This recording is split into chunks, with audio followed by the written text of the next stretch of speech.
Um, it's a great pleasure to be here. I'm based in Tokyo. I think I maybe pressed the wrong thing here. I'm based in Tokyo. This is my fourth trip to Korea this year. And Asia, as you know, is a very big region, so that gives you a sense of how important our Korea coverage is becoming to us at Bloomberg. Because one reason for that is because Korea, in so many ways, is what we call a very good story. Not only is there some good news in Korea, which is kind of rare in the world at the moment. In many ways, Korea is moving in the right direction. Did I press the wrong thing?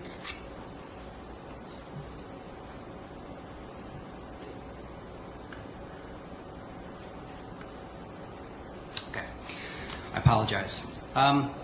But there's a lot of interesting things going on here that I think that the world can look at and observe and in some ways learn from. And I'll get to that in a little while. Now, my presentation is called The World of Zero. And what that means, of course, is that we're in this very unprecedented period right now where we have zero interest rates among, say, four of the world's biggest central banks. The Federal Reserve, the Bank of Japan, of course, the European Central Bank, and the Bank of England. They're all very close to zero or at zero and beyond. And on this slide, I mentioned a lot of economists. Adam Smith, John Maynard Keynes, David Ricardo, Frederick Hayek, Joseph Schumpeter, John Stuart Mill, and Karl Marx. What do these people have in common? Well, one, of course, is these are all people that we studied in school. Secondly, they're all dead. And third, I feel bad for them. Not because they're dead, but because they missed the most important story in global economics, which is the rise of Asia. Think about this. At the moment, you have China, you have India, you have Southeast Asia, you have North Asia, Central Asia. We have about 3 billion people stepping into the global financial system at the same time. This has never happened before. It's completely unprecedented. All of these 3 billion people have something in common. They all want to become rich. They all want to own a motorbike. They want to own a Mercedes. They want to go watch movies in the theater. They want to own an air conditioner. They want to have a Bloomberg terminal, maybe. They want to travel the world on airplanes. And this is altering the world we live in. It's changing the way that we invest. It's changing the way that we travel. It's changing the way that we look at the future. And I'm from New York City. And people will often say to me, you know, you've lived in Asia for 11 years now. Don't you miss New York? And the answer is yes, but no, because in many ways New York would be boring at the moment. The US in its own way is a fascinating place at the moment. But Asia is where the energy is. Asia is where the growth is. You've never had 3 billion people stepping into the global financial system at the same time with so much ambition, so much alacrity. And this is happening in the internet age. You know, in years past, we had to look at economics textbooks 5, 10, 20 years later. Today, you can follow this online. You can turn on financial television and watch these things unfolding before our eyes. And it's just changing everything. Now, I think that 2013 will be a very difficult year for the world financial system. We've heard a lot this morning about risks, say, in the US and Europe and China. And I tend to agree with a lot of what we heard. The US is not performing as well as hoped. And Europe is, despite the quiet that we hear right now out of Europe, Europe is in trouble. Last month, I went to Europe for vacation. I was in Spain for 2 weeks. I spent 12 days in Barcelona, 2 days in Sevilla. And yes, I drank a lot of red wine, but I wasn't drunk all the time. I definitely looked around and paid some attention. Every place I went in Spain, there were protests. Every place. I saw people in their 50s and 60s protesting. They were upset about pensions. They worry about, can I retire? Then I saw people in their 20s and their teens protesting. In Spain right now, you have an unemployment rate, 50% of Spaniards below the age of 26, I believe, are unemployed. This is an unsustainable situation. This is the kind of statistic that led to the Arab Spring protests that we saw in North Africa and the Middle East. Now, I'm not comparing Spain on any level whatsoever to the level of development of the countries that were affected by the Arab Spring. But it does go to show you that we focus so much on Greece, we focus so much on Cyprus, but to me, Spain is worrisome because Spain is what I would call a real economy. Spain is a similar size to what South Korea was in 1997. And in no way was South Korea responsible for the Asian financial crisis. But it was when Korea fell as well that the global financial system began to take real notice. When Thailand went, it was interesting. When Indonesia fell, it was fascinating. When Korea fell, it was a problem for everybody. And Spain is about the same size as Korea. And so I do think that we'll have another crisis in the months ahead. And the question is, what does that mean for Asia? Asia, as I say in this chart here, is definitely better positioned than the rest of the world to deal with financial crises. There's been a lot of heavy lifting that's taken place since 1997, since 1998. Asia did an incredible job of steering around the worst of the 2008 financial crisis, the so-called Lehman shock. But Asia has proven that it has decoupled to some extent from the West, but not completely. Here in Asia, we can live without American and European consumers for 3 years, maybe 5. But after 5 years of no longer being able to rely on your biggest customers, it becomes an issue. And that's the kind of point that we're at right now. And if we do see a crisis in the months ahead, say we see another problem in Europe, the question is, what can policymakers do? And I'll get to that in a moment. But to me, the issue is that in Asia, policymakers, both governments and central bankers, have to become very, very innovative, very creative, very bold, and they need to act now to basically maintain and protect the kind of gains we've seen in Asia over the last 15 years. Now, this world of zero that we're living in is fascinating. You know, I was at the same conference a year ago, and I don't know if I told this story. Hopefully I didn't. But exactly a year ago this month, I went to Africa to climb a mountain. You know, when men turn 40, we get very strange. Some of us, we buy a yellow sports car. Some of us, we get a tattoo. Some of us, we grow a ponytail. Some of us chase young girls. Some do all of the above. Some of us go to Africa and climb Mount Kilimanjaro. So I spent a couple of weeks in Tanzania. And after I was done climbing with my friends, after we were done with our midlife crisis, we did some shopping. And we were in a small market just outside of Arusha. And because, like many of us in the room, I'm sure, because I travel a lot, I have a travel pouch with a lot of different currencies in it. And when I travel to developing nations, I like to give the shopkeepers a choice of currency. You can have dollars, you can have euros, you can have local currency. What do you want? And for the first time ever, I found that these African merchants, they wanted Japanese yen. This fascinated me. They didn't want the dollars, they didn't want the local shilling, and they didn't want euros. They wanted yen. And that goes to show you the extent to which Asia, I think in many ways, is moving to safe haven status in ways that the West used to be. And the thing is, the Bank of Japan, as we all know, moved even further and further in the direction of uncharted territory recently by, you can argue, tripling down, quadrupling down on quantitative easing. And the yen has fallen, but it hasn't crashed. The euro mass, as I mentioned a second ago, I do think that things will get worse in the months ahead. I hope I'm wrong about that. Let me ask you in the audience a few questions. You can just kind of raise your hand and answer my question. The first one is, how many of you think that the worst of the global financial crisis is over? Who says yes, it's over? Who says the worst is yet to come? First, yes, the crisis is over. Raise your hand. Okay. Who says the worst is yet to come? Wow, interesting. How many of you think that China can continue growing 8% for the next 5 years? Or how many of you do you think China will slow pretty soon? Who says China can grow 8% for the next 5 years? Yes. Who says no? Okay. Okay, in Japan, we have a new prime minister. Shinzo Abe? Who believes that Abenomics will save Japan? Who says yes? Who says no? Who says yes? And who says no? Well, I live in Japan, and I'm not happy given the way that the yen is falling. And the thing about the environment that we live in, I know that this panel... And who says no?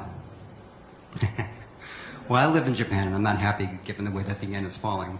And the thing about the environment that we live in, I know that this panel we're going to do in a few minutes, is really about financial stability.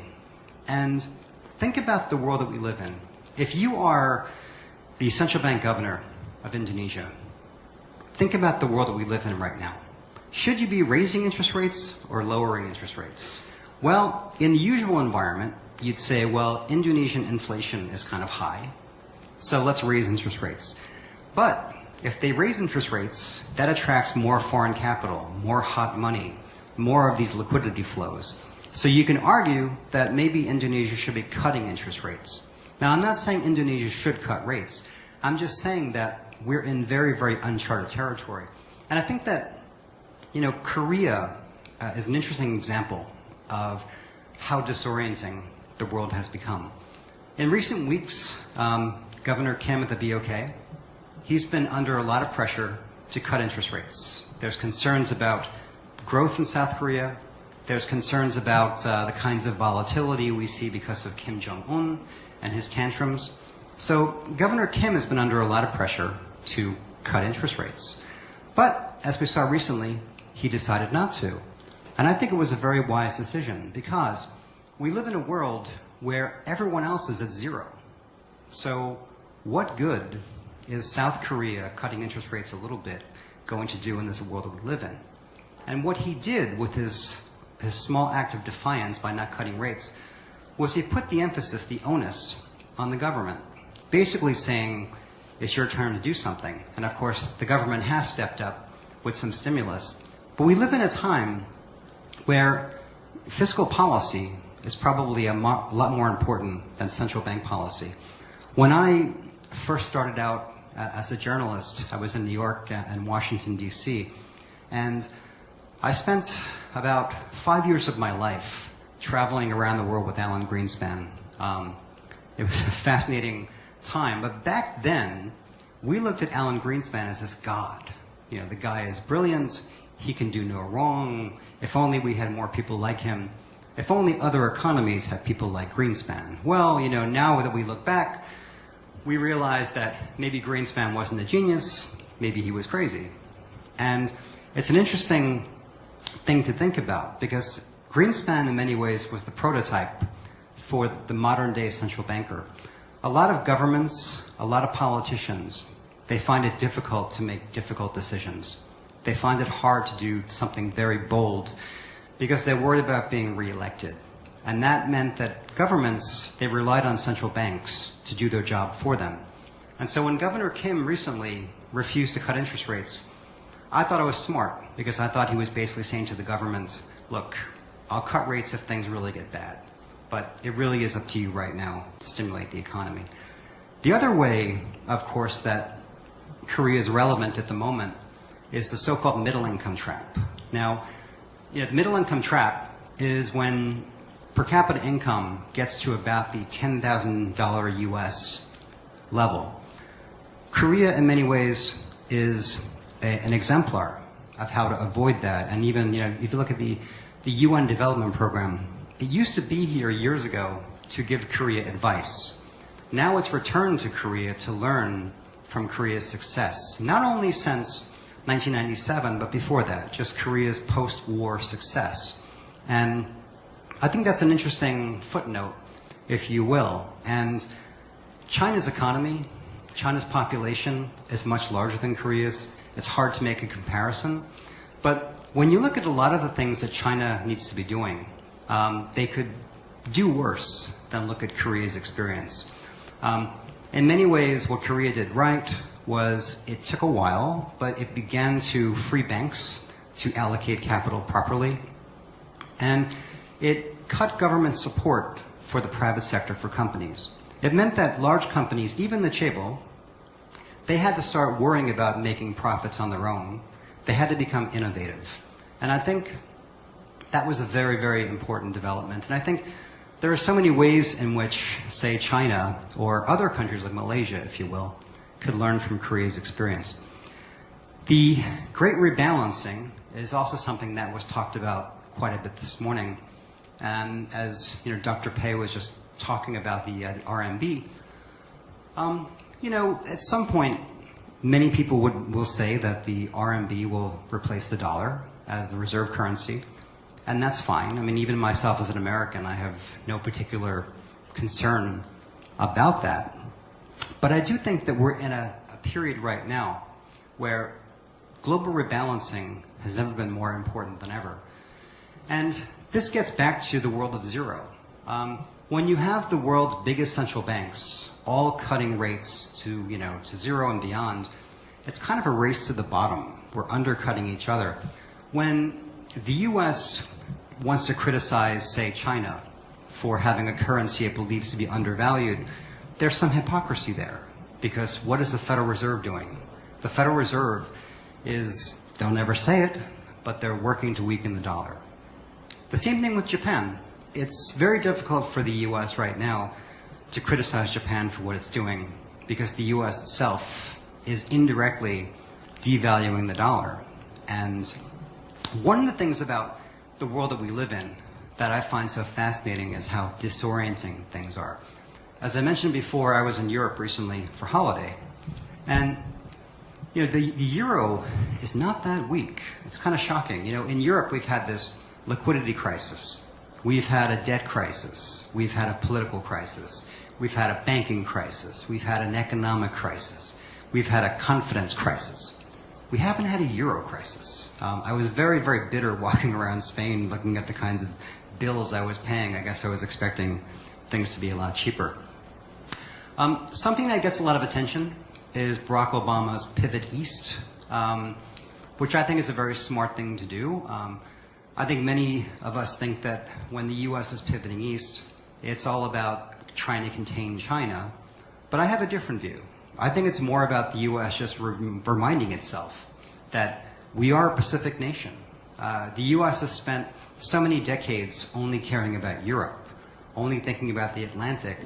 It's really missed the fact that A, we're a Pacific nation, and B, this is where all the growth is. I was in Australia the week before last, and it's fascinating there to see the extent to which Australia, which you can argue is part of Asia, but maybe not really, is more and more and more doing its best to pull itself towards Asia. You can see that when Prime Minister Gillard visits China. You can see it with regard to just the outreach that you see from Australia. So when Obama is pivoting in this region, I think it's actually a very, very smart thing to do. One of the issues for Asia, of course, is getting along. And this gets back to market volatility because, we live in North Asia, and unfortunately, the three biggest economies in North Asia, Japan, South Korea, and China, we can barely talk. It's very, very difficult for the leaders of our nations to get into a room and discuss the simplest of things. Trade agreements, financial cooperation, regional cooperation, because just hard feelings about maybe World War II or hard feelings about different islands in the sea, they make it difficult for us to discuss things. And I think that's another reason why you see the U.S. trying to become more active in Asia, because I think the U.S. is genuinely worried, not about a war in Asia, but geopolitical tensions here that filter more and more into markets. When you think about the number of ships, Japanese ships and Chinese ships that are in close proximity in the ocean, the number of Air Force planes that are meeting each other in the sky, having that kind of military hardware close by is inherently dangerous. And there's plenty of blame to go around. I think Prime Minister Abe allowing some of his cabinet members and his deputy prime minister to visit Yasukuni Shrine was frankly just a bad thing to do. It just sent the wrong message. And it happened at a terrible time.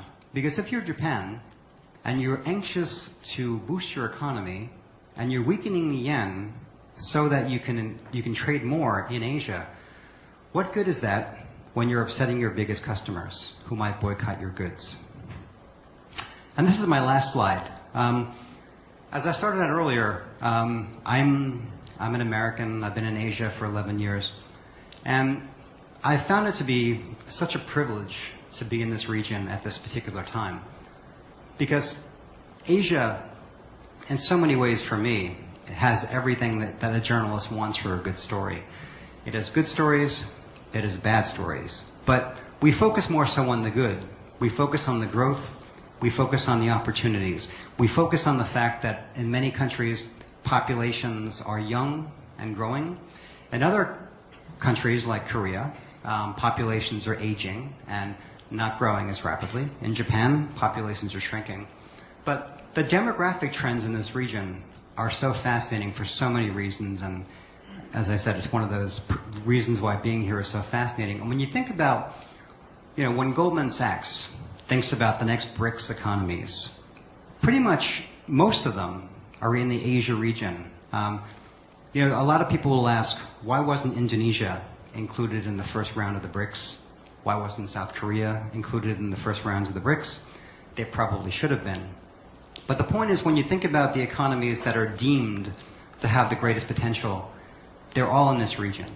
And for all of the risks that we talk about today, for all of the different challenges that all of the speakers are discussing today, it's important to remember that there are so many opportunities in this region, and that so many of the problems that Asia has are problems that countries in the West would just love to have. And that is the end of my presentation.